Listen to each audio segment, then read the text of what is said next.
All right.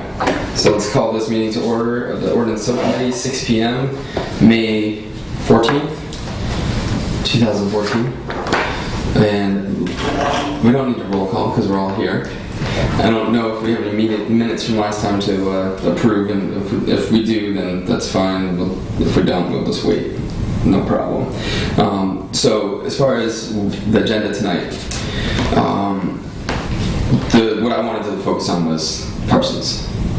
I didn't necessarily. I've been looking into the chapter 2, and I have just found nothing. I was wondering whether or not we just wanted to dismiss it without prejudice from the agenda. I'm gonna wait for Jessica to get back to me with like listserv stuff. Mm-hmm. But I mean, every investigation I've done into it has come up zip. I found nothing. Yeah, I mean, I was looking at the original copy again from Councilor Cobb from November 12th, and again, it's just one of those things that as I go through it, I'm just not seeing anything that, there's a possibility we could use it, for, one ferry or something like that, but nothing tangible yet. Yeah, and that's why I was just thinking, it's like, if we just take it off the agenda, dismiss it without prejudice. We could always come back if we needed it too, when we get more information. So what I'll do is I'll give a little bit, at least one more meeting's worth of time to see if we can get something back that's tangible and makes sense, and then we can go from there. When you say get something back, I know Jessica had said she was going to get additional information. I just want to verify what it is we're waiting for. So she was going to go out to her listserv of all the other planners to see if there's any other cities that have adopted this particular section and have written ordinances to use it. Okay. So that's what we're waiting for, just to find out if there's anybody else that has used it yet. So we don't, at this point, we don't even know. Like every search I've done, zero. Nothing. Any news stories on it? Nothing. Just nothing. So, but I did get this map from Jessica, and all right. So here's the deal. I think from what I get from this letter and from what Jessica says is she's kind of like okay with not changing the zoning just because she doesn't necessarily think that it needs to be, because the highest and best use of the property from the developer's perspective is residential. My perspective, on the other hand, is it doesn't make sense to have a building on this lot, and I can show you the picture of how this is zoned. It's like, it's so bizarre that every other building on the street is zoned neighborhood business. This is the one building on the street that is not. And it's just because it has a longer pathway. And they set it for normal size house. My personal opinion is that if we're looking to get the highest and best use of the property, having multiple, like neighborhood business, if it was neighborhood business, it would not detract from the ability to use it as a strictly residential property. Nothing would be taken away from it. So there's really no, in my thought, at least I haven't seen any yet, there's no deterrent to make it neighborhood business, to make it conform to the other houses on the street. But what that could do is it could entice somebody who wants to do something different with the space and allow them to have that ability than just to have the only option being residential. It would allow for a mixed use if somebody so wanted to do that. So that's kind of my thinking, and I can show you the map of.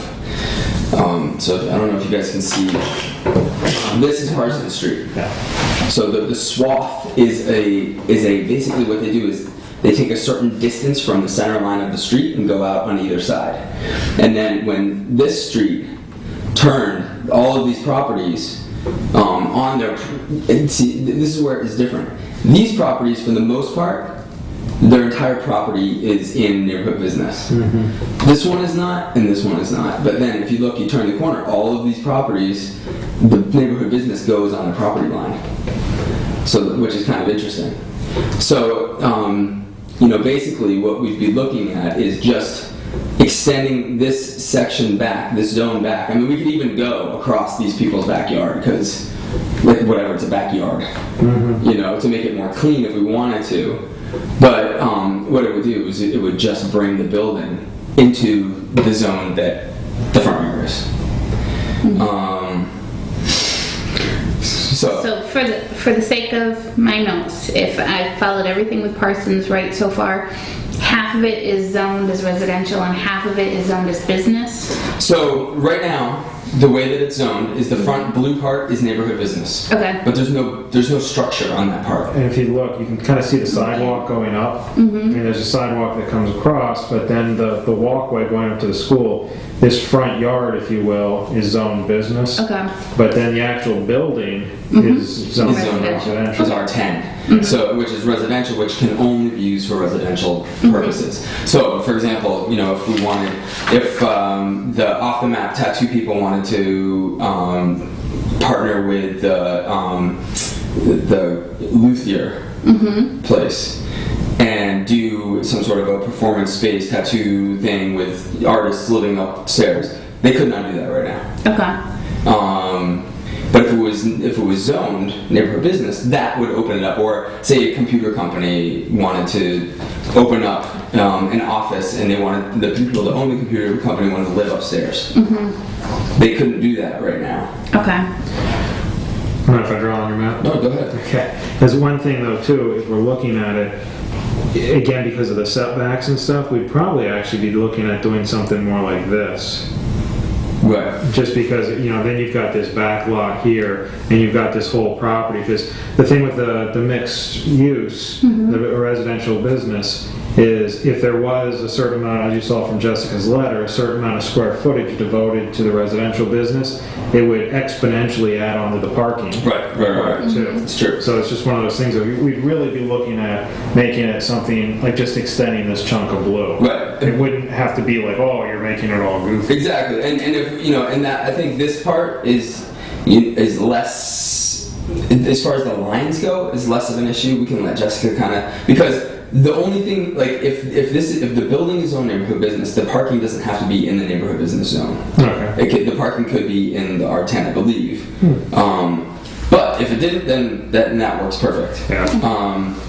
You know, my thought is we would do no harm by making this, you know, change, and it might make the property more attractive and at least have more options on the table, as opposed to a straight, we're going to gut the inside to make it apartments. You know. And again, I think we pretty much heard that from the neighborhood. That they want the options. They want from the property subcommittee meetings, they were pretty vocal that they're looking for more business in the area, more opportunities, you know, whatever it may be, but they don't want more housing. And it's really interesting. Like I checked here. I don't know if my map is working here, but it's kind of cool because if you think about this, so right about here. So if you extrapolate this map, right about here is Ferry Street. And so then it's about a quarter mile from this turn to the intersection of the bike path and Pleasant Street. Yeah. So, I mean, we're talking about 3/4 of a mile, less than a mile from our existing mill projects to this. And there's sidewalks. There's one kind of sketchy road crossing here on Ferry Street. And that's been identified. Yeah. I mean, they know that there's a sidewalk there. But if you think about that, that's a pretty interesting, that's not that far. No. You know, and it could be an interesting link. If you have, you know, more residential stuff going on Pleasant Street, and then you have some sort of, you know, business or something. I mean, you at least, not only would you have the neighborhood, but you'd have that kind of other pool to tap into. So, you know, my thought is that we recommend that the property boundary is redrawn to include the school within neighborhood business. And, you know, I think from there, if we're recommending that, then Jessica would come back to us with the actual, what it would need, makes sense for the boundaries. What do you guys think about that? I'm for it. Okay. What do you think? I still need more clarification. If it is zoned blue as business, Yes. what would happen to the possibility of having it as a rental property? It's rental is. For residential rental? I mean, either way, whether it's R10 or whether it's neighborhood business, it would have the exact same rental capabilities. Okay. So it wouldn't inhibit the rental capabilities, it wouldn't enhance the rental capabilities. Okay. It would be exactly the same. So moving that parcel to blue instead of yellow, so from R10 to business, what would be the downside of that? That's what I couldn't figure out. Nothing. Okay. I don't. Because again, you've got homes that are in the residential business. It's just their zoning.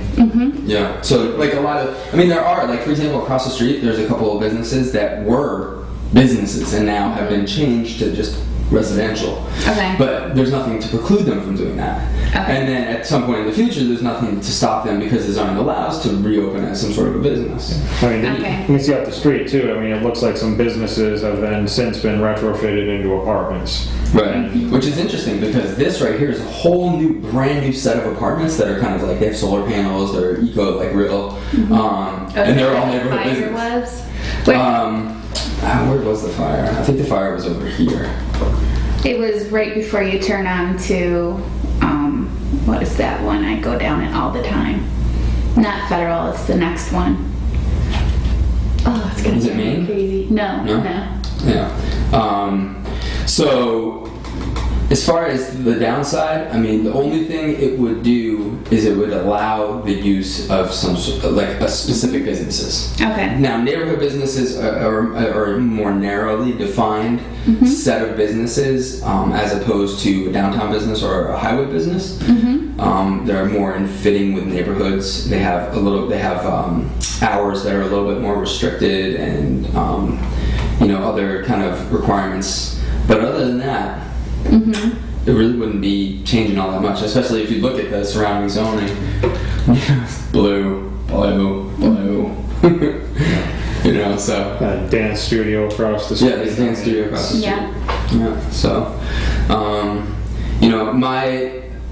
my recommendation would be for us to recommend to the full council, after receiving, specifics from Jessica, that we rezone the parcel to include the Parsons Street building. That would be my. Do you want that in the form of a motion? Yes. Okay. So I move that we. Okay. Sorry. I move that we send to the city planner, Jessica, the proposal to rezone the Parsons Street School into neighborhood business. Okay. Second. Okay. All in favor? Aye. Okay.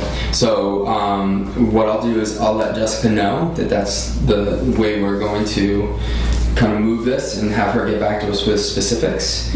And what this will do is when we bring it to the full council, that'll trigger a timeline. And we will have to have a joint public hearing with the planning board, at which point we'll then get their discussion recommendations, and then we'll go to the full council, set our public hearing there, and then we either up or down it. So, good thing is this isn't very controversial, I don't think. This is kind of a no-brainer. It doesn't do any damage, and it's just opens opportunities. So who will be setting the public hearings? I'll do that with the chair of the planning board. Planning board. Yep. Planning board, and then it'll go to public hearing at the city council. Yep. And there's the time. I wonder. Do you have a copy of that timeline? I used to have it inside my binder, but I didn't even bring my binder. It's you have to do everything within like 30 days of each other. And then after 90 days, then you're in trouble if you haven't done everything. So, but this should be pretty easy. And I think that was basically everything that was on within our purview, because then the other stuff goes to his property. Right. So like the bulk of this letter. So, cool. Which is so tempting to discuss, Phil. I know. Have to wait till whenever that meeting is. June 5th. Cool. All right. You guys have any other business? No. I guess that was pretty easy then. Yeah. That's all right. Do I have a motion to adjourn? So moved. Second. All in favor? Aye. Aye. Yes. Beautiful. All right. So you can click that off. Oh, I love these type of meetings that are efficient.